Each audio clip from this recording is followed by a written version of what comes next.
बहुत स्वागत है। तालियां जोरदार होनी चाहिए because only because of this man we are all here, we've all gathered here. And sir, what a fantastic journey. This film is finally releasing on 30th of August and The Diary of West Bengal. Thank you. और इसी के साथ मैं मंच पे बुलाना चाहूँगा वो इंसान जिन्होंने बहुत मेहनत की है। इनके जो रिसर्च करने के तरीके हैं वो सुनने के बाद, फिल्म मेकिंग के प्रोसेस को जानने के बाद you will have goosebumps. Please welcome the captain of the ship, director Sanoj Mishra ji. जोरदार तालियों के साथ मंच पे आमंत्रित करना चाहूँगा हमारे डायरेक्टर साहब, captain of the ship Sanoj Mishra. Ladies and gentleman, sir बहुत बहुत स्वागत है आपका। प्लीज विराजमान हो जाए। और इसी के साथ फिल्म की जान जो रहती है फिल्म के हीरो और heroine, this handsome hunk ladies and gentlemen is right here, जिनको आपने सभी गानों में देखा। And who is gonna be probably the next viral guy, Yashor Marwa. जोरदार तालियां for the hero of this film, my brother. Many many congratulations, finally the day is right here. Yashor Marwa ladies and gentlemen. और इसी के साथ सबसे खूबसूरत मोहतरमा जो आप सबने यहाँ पे देखा है, शी इज ऑफ कोर्स, इन्होंने पिक्चर में गानों में चार चांद लगा दिए हैं। जोरदार तालियों के साथ मंच पे बुलाना चाहूंगा आशीन मेहता को। क्या बात है, जोरदार तालियां इस खूबसूरत हीरोइन, इस एक्ट्रेस, इस अभिनेत्री के लिए। और माशाल्लाह जो किस किरदार में आप ढली हैं, आज पहचानो लोगों को मुश्किल हो रहा है क्या वही आशीन है। सो जोरदार तालियां प्लीज हमारी सभी कास्ट एंड क्रू के लिए जिनकी वजह से हम लोग एकत्रित हुए हैं यहाँ पे। तो सबसे पहले जितेंद्र सर, मैं आपसे शुरुआत करना चाहूँगा। Finally this project is happening, it's releasing on 30th August 2024 and बहुत मेहनत, कड़ी मेहनत आपने इस प्रोजेक्ट के लिए की है। फिल्म मेकिंग में सनोज जी बताएंगे कितने बैक बिहाइंड द सीन मेहनत की। मगर सर, जब प्रोजेक्ट शुरू कैसे हुआ और आज जब ये प्रोजेक्ट जो है रिलीज की कगार पे है, तो आज कैसा महसूस कर रहे हैं आप? Please share everything about it. Thank you. मैं यहाँ पर मौजूद सारे मीडिया भाइयों को शुक्रगुजार हूँ उनका कि वो अपना एक कीमती वक्त निकालकर हमारे बीच में आए। देखिए, the diary of waste Bengal एक सच्ची घटना के ऊपर आधारित फिल्म है। 8 अक्टूबर 2001 में हमारे पड़ोसी मुल्क बांग्लादेश में सिराजगंज एक जगह है, वहां एक घटना घटी और वो दबा दी गई। लेकिन उसके बाद जब छोटे छोटे मीडियाज ने और छोटे लोकल न्यूज़पेपर्स ने उसको वायरल किया, तो वो दुनिया की एक दर्दनाक घटना थी। एक अनिल चंद्र का परिवार था सिराजगंज में और उस पर एकाएकी कुछ इस्लामिक कट्टरपंथी जिहादियों ने हमला किया, काफिर कहकर। और उनकी एक 14 साल की बेटी थी जिसका पूर्णिमा नाम था। उस 14 साल की बेटी के साथ में सामूहिक बलात्कार किया गया और वो ऐसा दर्दनाक बलात्कार था। आप सोचिए, एक मां के सामने 14 साल की बेटी के साथ में इस तरह की हैवानियत,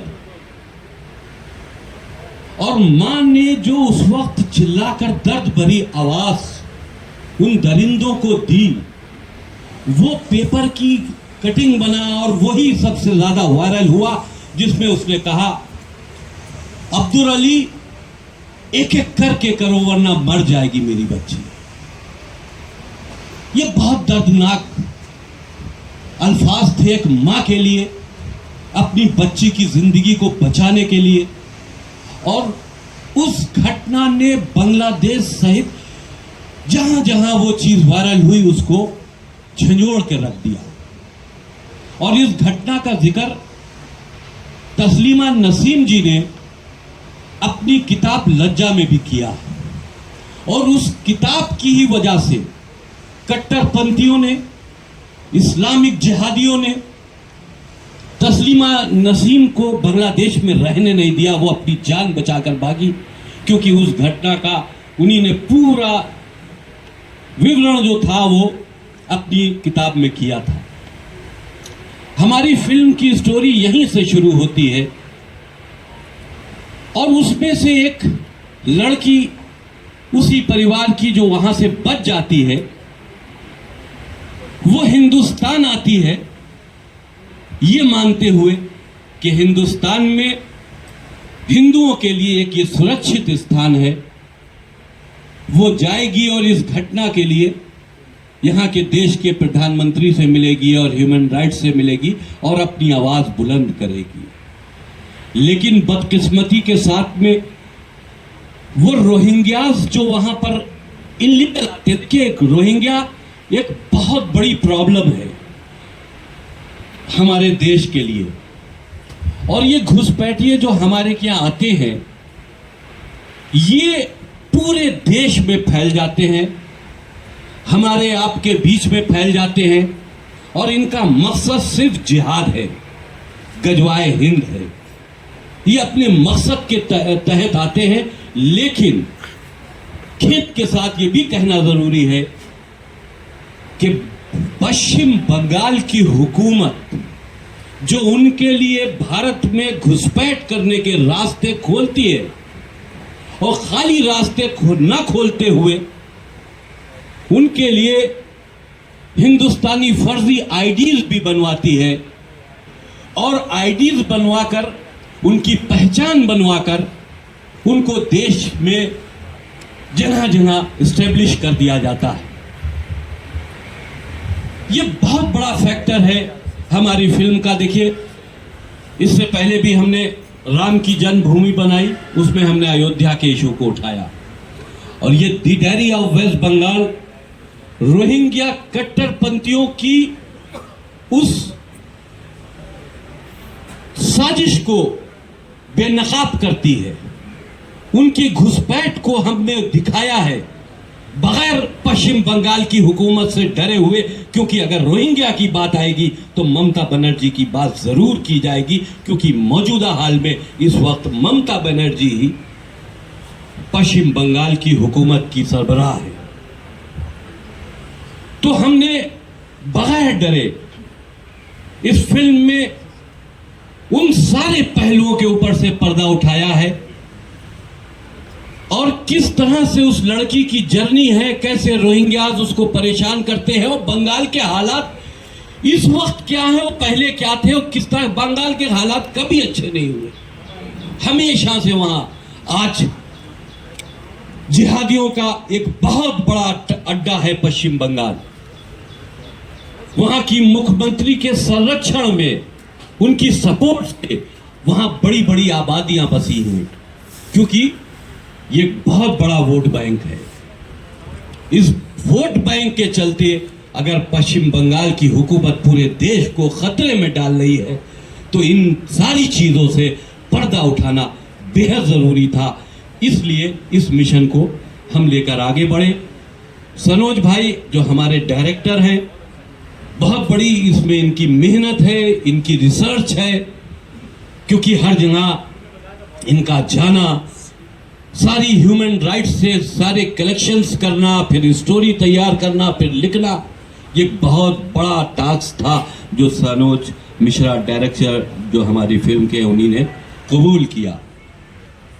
और 30 अगस्त को हम ये फिल्म रिलीज करने जा रहे हैं फाइनली।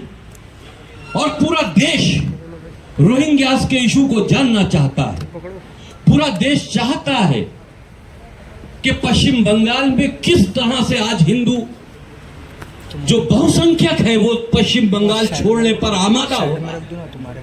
पूरा देश ये जानना चाहता है कि उनके साथ ऐसा जुल्म, जाति भेदभाव क्यों हो रहा है, क्यों पश्चिम बंगाल दूसरा कश्मीर बनने की कगार पर आ गया है।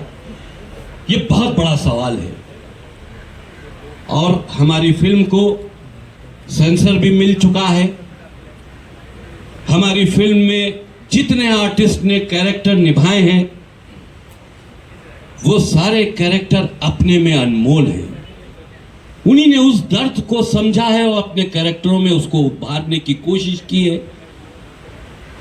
मैं सिर्फ यही कहना चाहूंगा कि पूरा देश जानना चाहता है कि बंगाल की असलियत क्या है, पूरा देश जानना चाहता है ममता बनर्जी की फोटो की राजनीति क्या है, जिसमें पूरा देश खतरे में कभी ना कभी पड़ सकता है।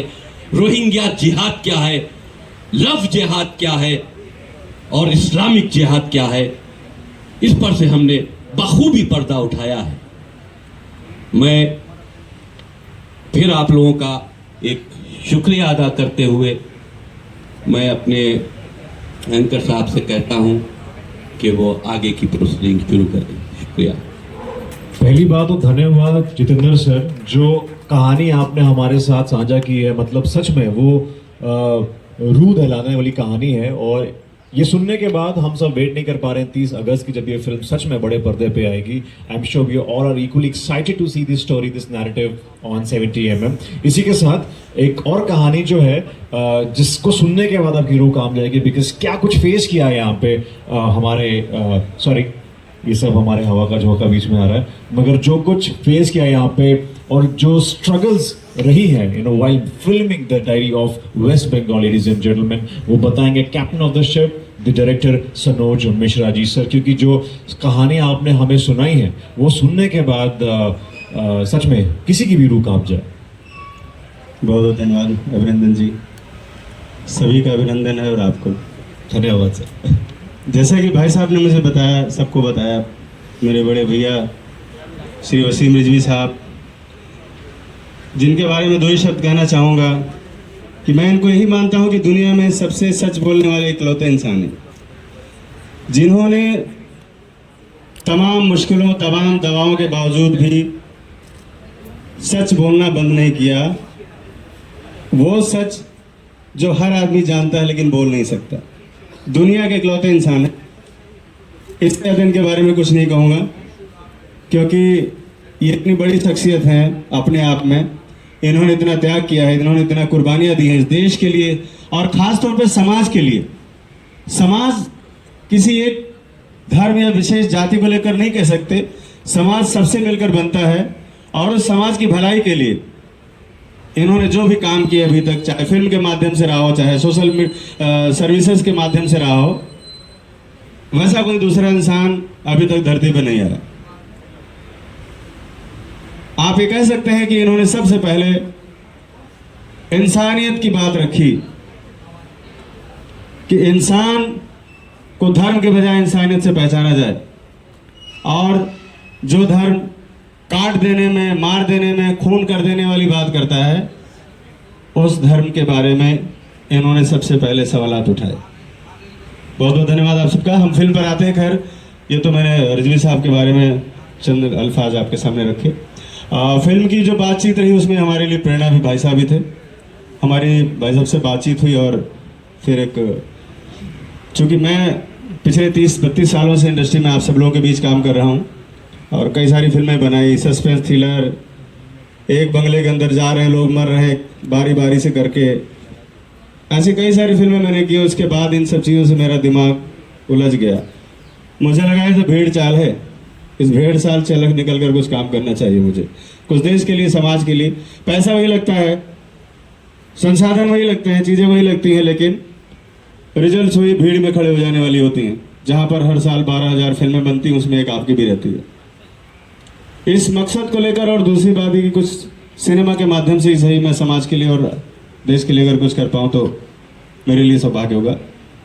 तो मैं गया हुआ था, सिलीगुड़ी फिल्म फेस्टिवल था, उसमें मुझे जज बतौर बुलाया गया था, और वहाँ से फिर मुझे लोग घुमाने के लिए बॉर्डर साइड लेके गए और वहाँ की थोड़ा सिस्टम को मैंने समझा, कैसे लोग कहाँ से आना जाना होता है लोगों का।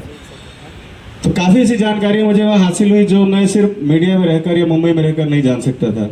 और मैंने अपना आने का प्रोग्राम वहाँ कैंसिल कर दिया और मैं सिलीगुड़ी में रुक गया कई दिनों तक। काफ़ी चीज़ें मैंने वहाँ समझी, जो कि बॉर्डर वहाँ से कुछ 60-70 किलोमीटर की दूर था। किस तरह से घुसपैठिए आती हैं और बॉर्डर एरिया में कितनी ज़्यादा उनकी पॉपुलेशन हो गई है, उनको सरकार किस तरह से बसाती है, वहाँ पर क्या उनको सुविधाएं दी जाती है, किस लिए रखा जाता है। आने से सबसे पहले उनको वोटर आईडी हाथ में थमाई जाती है ताकि वो सबसे पहले वोट दें, और किसको वोट दें आप सबको पता है। तो ये जो सिस्टम चला है, एक, जब मैं कह रहा हूँ देश का बंटवारा हो गया, अलग अलग हिसाब से लोगों ने अपने अपने हिस्से बांट लिए, तो हमारी देश की जो जनता है उसका संसाधन हमारे देश के लोगों के लिए होना चाहिए। यहाँ पर घुसपैठियों के जो घुसपैठिए बाहर से आते हैं, जो क्रिमिनल हैं, जो बर्मा में लोगों को मारकर, सैनिकों को मारकर भाग रहे लोग वहाँ से, वो हमारे यहाँ शरण लेते हैं और सरकार उनको प्रेशर देती है, सुविधाएं देती है। और उस बीच में जो एक आम इंसान है, आम नागरिक कैसे बचता है, वो हमारी फिल्म की कहानी है। इस फिल्म के जरिए ज्वलंत मुद्दों को उठाने की कोशिश की गई है और मुझे लगता है जब आप फिल्म देखेंगे तो आप ये नहीं कह सकते कि प्रोपोगंडा फिल्म है। जैसे लोग बोलते हैं प्रोपोगंडा पिक्चर एक और आ रही है, तो ये प्रोपोगंडा फिल्म नहीं है। और अगर ये प्रोपोगंडा फिल्म है तो मैं यही कहूँगा कि ऐसी फिल्में ही हमेशा बननी चाहिए। अगर सच बोलने को प्रोपोगंडा कहा जाएगा तो ये प्रोपोगंडा चलता रहना चाहिए और ये प्रोपोगंडा हमारे लिए गौरव की बात होनी चाहिए, क्योंकि सच बोलने की बात जहाँ पर आती है वहाँ पर बहुत सारे लोग अपने घरों में ऐशो आराम के लिए निकल जाते हैं, सड़कों पर कोई नहीं उतरता। तो ये एक फिल्म नहीं, एक आंदोलन है पूरे देश के लिए, बंगाल के लिए, जो हमारी टीम ने सब ने मेहनत करके इसको आज रिलीज तक लेकर आए हैं। जब मैंने फिल्म शुरू की थी उस वक्त हमने सोचा भी नहीं था कि एक दिन फिल्म रिलीज भी होगी, क्योंकि इतनी सारी मुश्किलें थी, इतने सारे प्रॉब्लम्स थे। अगर ये फिल्म कल को सफल रहेगी तो मैं ज़रूर आपसे वो बातें शेयर करना चाहूँगा। फिलहाल अभी इतना ही कहूँगा कि आप सब लोग मीडिया बंधुओं से अनुरोध है कि फिल्म तो हमने बना दी है और फिल्म रिलीज होने के कगार पर आ गई है। 30 तारीख को रिलीज हो रही है फिल्म। अब ये फिल्म जनता जनार्दन तक कैसे पहुँचती है वो आपकी जिम्मेदारी है। मैंने अपना काम, हमारी टीम ने अपना काम बड़ी ईमानदारी और बड़ी बेबाकी से किया है। इसके अलावा मेरे पास और अब शब्द नहीं है, क्योंकि ये बहुत भावुक पल है। धन्यवाद। मैं सब कुछ बोला। बाखूबी सनोज जी ने बहुत ही बेहतरीन बात कही और बहुत गहरी बात कही है। और 30 अगस्त का आई एम श्योर हम सबको इंतजार है, जो नैरेटिव आपने हमें दिया है। जी अभिनंदन जी, मैं चाहता हूं कि सनोज जी टीम के जो हमारे और कलाकार हैं उनका परिचय मीडिया के सामने बारी बारी से दे दें। जी बिल्कुल जितेंद्र सर, हम पूरी स्टारकास्ट को बुलाएंगे मंच पे।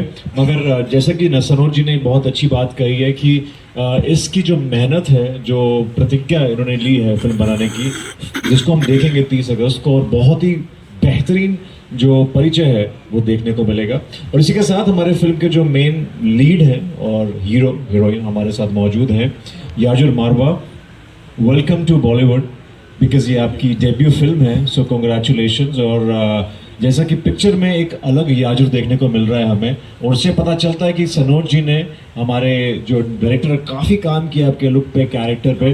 तो सबसे पहले तो बधाइयाँ, कॉन्ग्रेचुलेशंस सो मच। बहुत अच्छा लग रहा है, हमारे बहुत प्रिय मित्र भी हैं आप याजुर। और पहली बात, जब आपको ये फिल्म दी गई थी और एज ए डेब्यू जब आपको पता चला कि the diary of waste Bengal के साथ आप इस इंडस्ट्री में पहला कदम रख रहे हैं, सो what was your reaction? And because Krishna Abhishek, the very well known comedian from Kapil Sharma show, is your family, is your brother, और वो हमेशा से कॉमेडी टाइमिंग के लिए जाना जाते हैं। और ऐसे में जब आपने इस इंडस्ट्री में कदम रखे हैं तो स्ट्रेट अवे वो फिल्म, जो मच एंटिसिपेटेड फिल्म है the diary of waste Bengal, उसके साथ आपने शुरुआत की। तो share about your journey, character and this step that you have taken.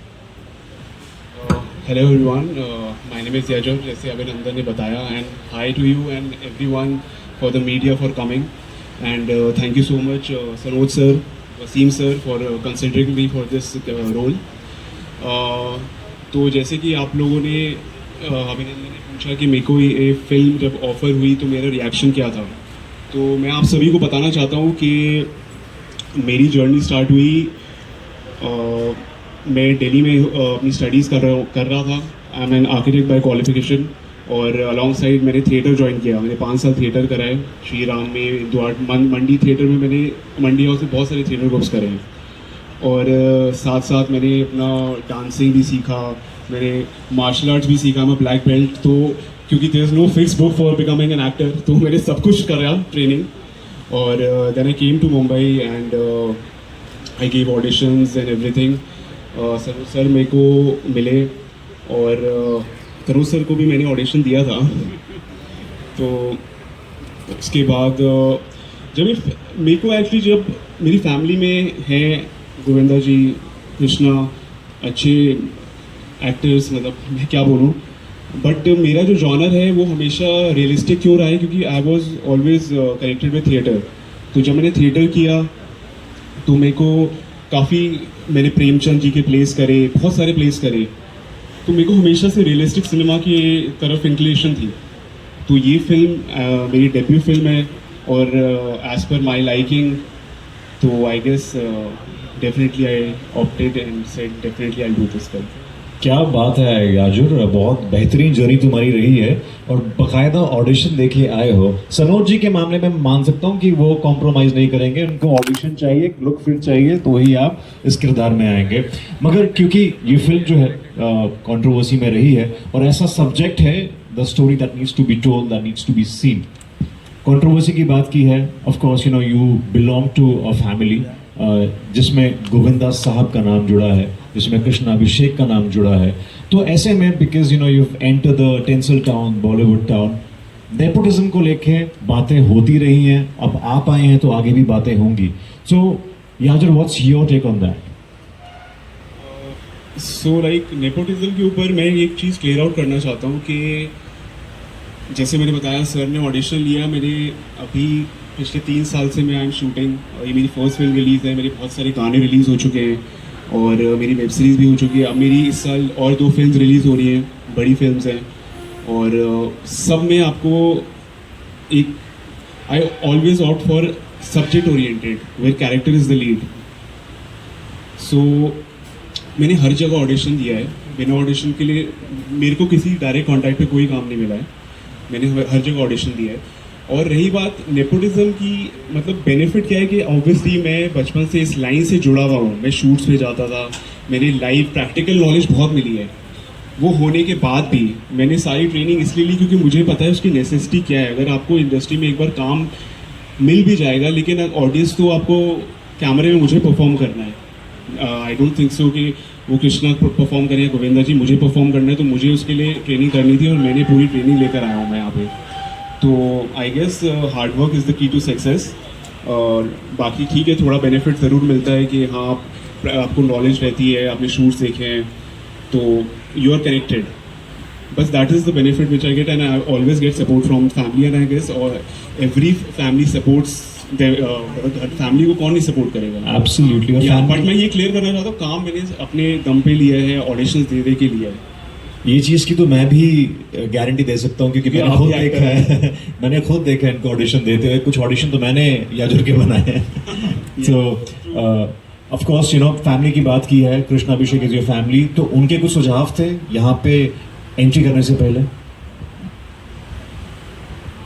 Entry करने से पहले हमें ऑब्वियसली गाइड तो किया एज अ बिग ब्रदर, हमेशा गाइड किया कि काफ़ी कि मैं जब दिल्ली रहता था, उसके शोज़ वगैरह होते थे, वो दिल्ली आता था, तो मैं हमेशा स्टारडम देखता था उसका कि ये है, लोग देख रहे हैं, बट वो हमेशा मुझे बोलता था कि इसके पीछे बहुत ज़्यादा हार्ड वर्क है। और जब मैं बॉम्बे आया तो मुझे रियलाइजेशन हुई कि वो सही बोलता था।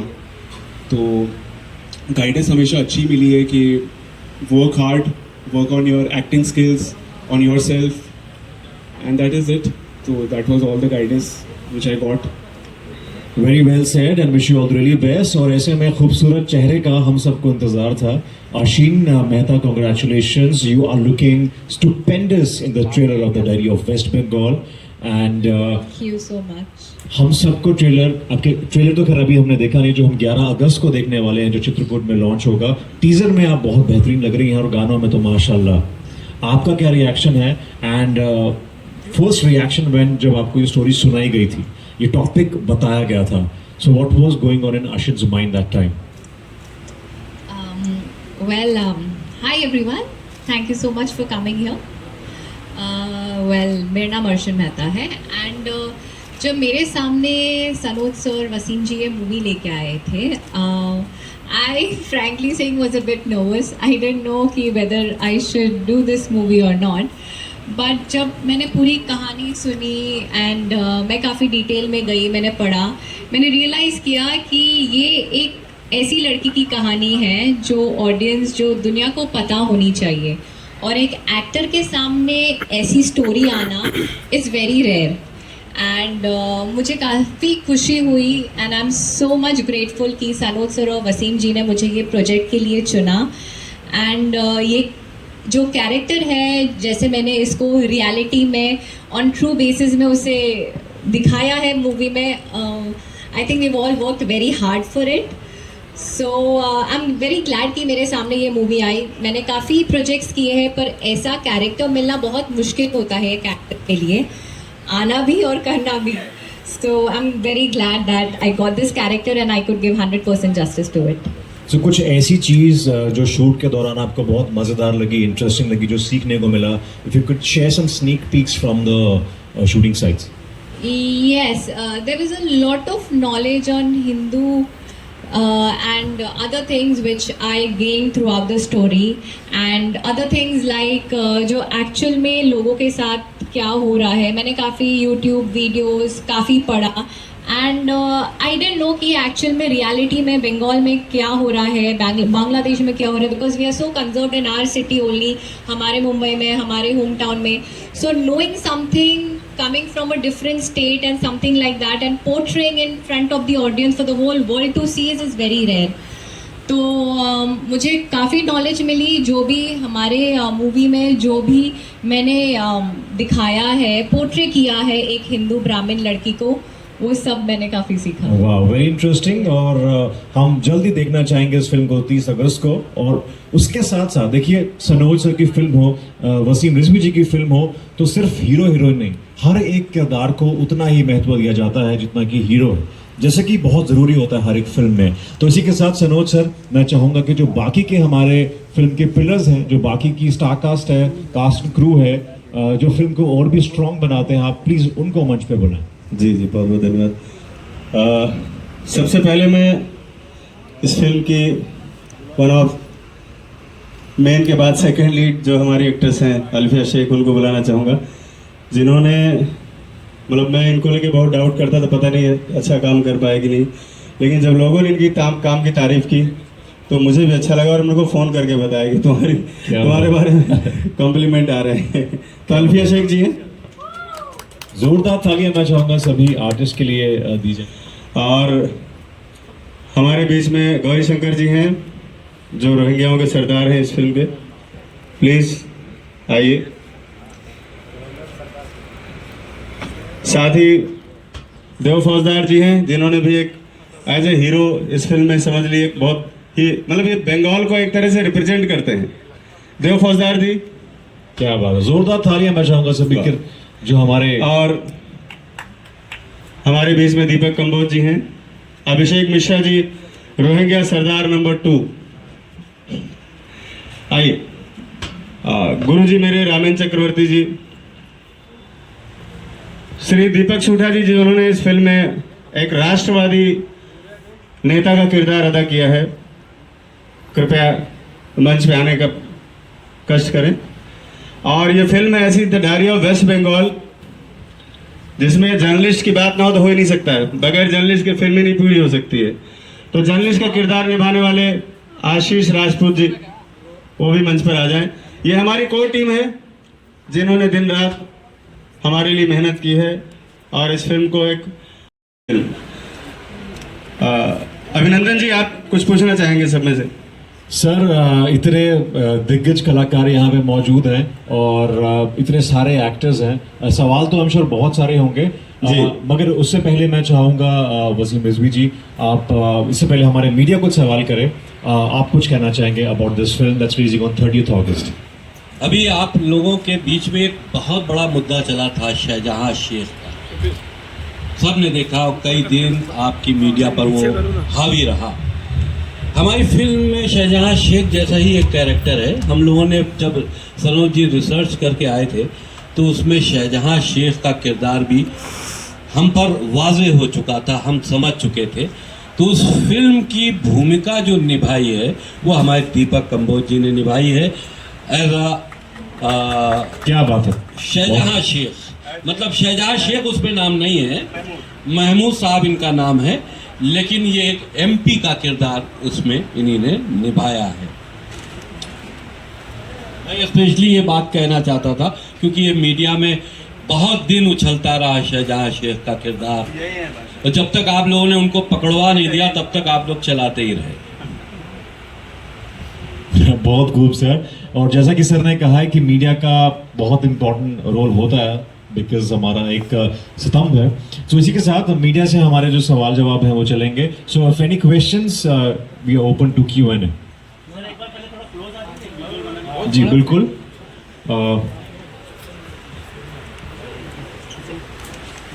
ये माइक जी। हेलो रिजवी साहब, मेरा सवाल आपसे है, इस तरह के सेंसिटिव मुद्दों पर जब फिल्में बनती है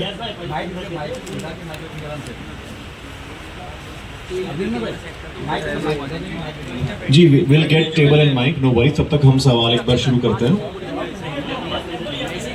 जी एक सेकंड।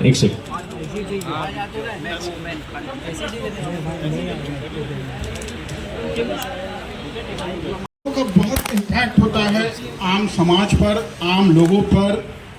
इस तरह की जब फिल्में बनती हैं, मान लो कि बहुत हिट हो जाए, तो कहीं ना कहीं एक डर लगा होता है कि जो समाज में कहीं दंगे ना फैल जाए, कोई इसका गलत इम्पैक्ट ना हो, मैसेज भी ठीक से जाए और जो मोटिव है, जो इंटेंशन है, वो भी पूरा हो। इस बात की आपने कितना ध्यान रखा है? देखिए, हमारी फिल्म आने से पहले ऐसा नहीं है कि दंगे नहीं होते हों। दंगे फसाद तो जब कट्टरता या किसी तरह का कोई क्लैश होगा तो दंगे फसाद होते हैं, लेकिन हमने फिल्म में बैलेंस रखा है। फिल्म में हमने असलियत भी दिखाई है और कम्युनिटी को बैलेंस भी रखा है, लेकिन बोल्डली दिखाना। देखिए, ये फिल्म नेशनल इश्यूज हैं, हमारी भारत की सुरक्षा को दृष्टि में रखते हुए इस तरह से बनाई गई है कि हम अपने इश्यूज को देखिए। ये भी जरूरी है कि ऐसे इश्यूज जहां पर बहुत कुछ हो रहा और पब्लिक के सामने नहीं आ रहा, उनको भी एक्सपोज करना भी बहुत जरूरी है। और फिल्मी प्लेटफॉर्म एक ऐसा प्लेटफॉर्म है जहां से हम अपनी बात इजीली लोगों तक पहुंचा सकते हैं, लेकिन हाँ, उसको पहुंचाने का तरीका ऐसा होना चाहिए कि किसी तरह का कोई फसाद ना हो, किसी तरह के कोई दंगे ना हो, या किसी रिलीजन को हिट ना करता हो, उनकी धार्मिक आस्थाओं को हिट ना करता हो। इन सारी चीज़ों का ख्याल रखते हुए हमने किया है। लेकिन अगर ये कहा जाए कि हम गजवाए हिंद पर पर्दा डाल देंगे, अगर ये कहा जाए कि हम जिहाद के ऊपर पर्दा डाल देंगे, ये कहा जाए कि हम इस्लामिक कट्टरता के ऊपर पर्दा डाल देंगे, तो हम समझते हैं कि इस पर पर्दा नहीं डालना चाहिए, इसको एक्सपोज करना चाहिए ताकि लोग बातों को समझें। और जो इस तरह की नफरत फैलाने की गतिविधियां भी इस देश में चलती हैं, वो भी इस बात को समझे कि वो एक्सपोज हो रही है, वो भी समझे, ताकि वो भी अपनी एक्टिविटीज को उनकी जब एक्सपोज होगा तो उनमें कमजोरी पैदा होगी, और जब कमजोरी पैदा होगी तो हमारा देश सुरक्षित होगा और ये सारी चीजें हमारे देश से खत्म हो जाएं। जाति धर्म की जो भेदभाव है ये खत्म हो जाए, देश में सब एक साथ और सुकून के साथ रहना चाहते हैं, लेकिन फैलती हुई नफरतों को एक्सपोज करना भी जरूरी है। हर इंसान का एक अपना नज़रिया होता है, आपका एक अपना नज़रिया है। आपको कभी ये डर नहीं सताता कि मैं इतने लोगों के विरोध जाता हूँ, शायद ये फिल्म रिलीज़ के बाद किसी एक तबके की भावनाओं को आहत भी पहुँचे, किसी तरह के फतवे भी निकले, उस चीज़ के लिए आप किस तरह से तैयार हैं? देखिए, आपकी इन्फॉर्मेशन के लिए बता दूं कि मैंने जो चीज़ भी देश के हित में अपनी बात को उठाया है, तो कट्टरपंथी जो हमारी बातों पे हमसे नाराज़ होते हैं, तो उन्हीं ने मेरे सर काटने के फतवे पहले ही से दे चुके हैं। ये कहाँ तक जायज़ है कि अगर आदमी अपनी बात रखे तो उसका सर काटने का फतवा दे दिया जाए। 5 करोड़ रुपए तक का इनाम मेरे सर के ऊपर रखा गया है, मेरी ज़बान काटने पर इनाम रखा गया है। ये सारे इनामात मेडल की तरह से हम पर पहले ही चिपकाए जा चुके हैं। हमारी गलती सिर्फ इतनी है कि मैंने सच बोलने की कोशिश की। उन नफरतों की जो वो नफरतें जो इस देश को कहीं ना कहीं नुकसान, आम मुसलमान इसमें इन्वॉल्व नहीं है। होता यह है कि करता एक है, कहा सब जाता है। तो जो कर रहे हैं उनको एक्सपोज करना ये हमारे देश के मुसलमानों के हित में भी है कि वो इसमें इन्वॉल्व नहीं है। लेकिन ऐसी विदेशी ताकतें, ऐसी विदेशी मानसिकताएं जो हमारे देश के अंदर सरकारी सपोर्ट से, या हम यूं मान लें कि वेस्ट बंगाल में जो इस वक्त मौजूदा हुकूमत है टीएमसी की, उसके सपोर्ट से अपनी जड़ों को मजबूत कर रही है, तो हमारे देश के लिए खतरा है और देश के साथ साथ में भाईचारे के लिए खतरा है। तो इस चीज को अगर इसके लिए हमको और भी कोई खमियाजा भुगतना पड़े, मेरी जान भी चली जाए, तो मैं इस संघर्ष में, मेरा संघर्ष जारी है, मैं उससे पीछे नहीं हटता। हेलो, मेरा प्रश्न सनोज जी से है।